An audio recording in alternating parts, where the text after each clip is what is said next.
شهر رمضان الذي أنزل فيه القرآن هدى للناس وبينات من الهدى والفرقان۔ نبی ماہ مبارک رمضان کی دعا جس میں بندہ خدا سے 3 چیزوں کا مطالبہ کرتا ہے۔ خدایا اپنی رحمت میں میرا حصہ قرار دے، روشن دلیلوں کی طرف میری رہنمائی کر، اپنی رضا اور اپنی خوشنودی کو حاصل کرنے کی توفیق عطا فرما۔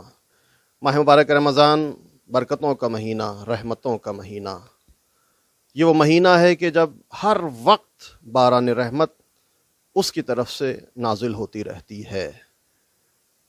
سب سے بہترین کام خدا کی رحمتوں کے نزول کا ایک نمونہ یہ ہے کہ خداوند عالم اپنے بندوں کے گناہوں کو معاف کرتا ہے۔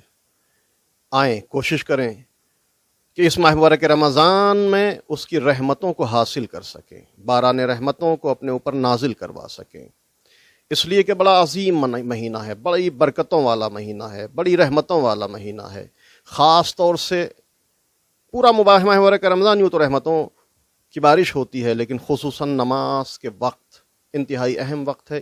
بندہ چاہے تو رحمتوں کا نزول اپنے اوپر کرا سکتا ہے۔ چنانچہ پیغمبر اسلام ارشاد فرماتے ہیں، قد اقبل الیکم شہر اللہ بالبرکت والرحمت والمغفرہ، لوگو اللہ کا مہینہ اپنی برکت، اپنی رحمت اور اپنی مغفرت کے ساتھ تمہارے سامنے موجود ہے۔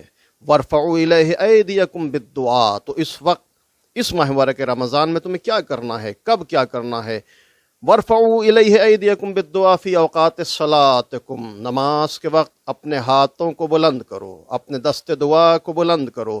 فإنہا افضل الساعات، چونکہ یہ نماز کا وقت بہترین وقت ہے۔ کتنا اچھا وقت ہے۔ ینظر اللہ عز وجل فیہا بالرحمت الی عبادہ، خداوند عالم نظر رحمت کیے ہوئے ہوتا ہے اپنے بندوں کی طرف اسی نماز کے وقت۔ خداوند عالم نماز کے وقت اپنے بندوں کی طرف نظر رحمت کیے ہوتا ہے۔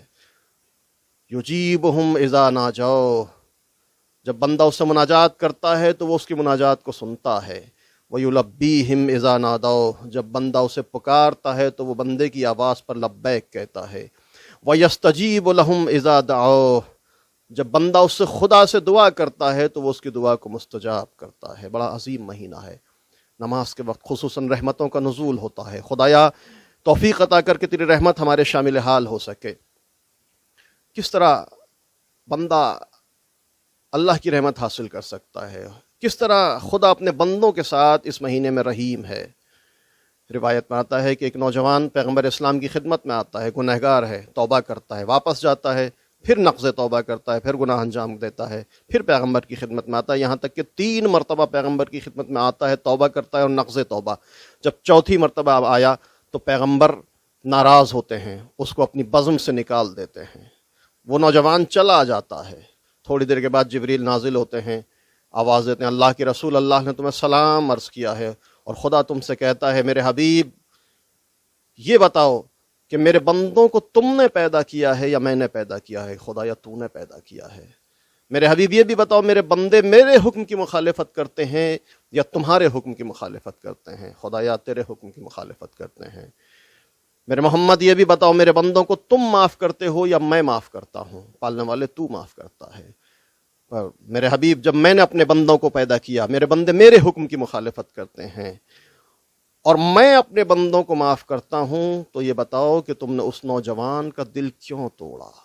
جاؤ فلاں مقام پر جاؤ، دیکھو وہ میرا بندہ اپنا سر خاک پر رکھے ہوئے مجھے پکار رہا ہے، آواز دے رہا ہے الہی العفو۔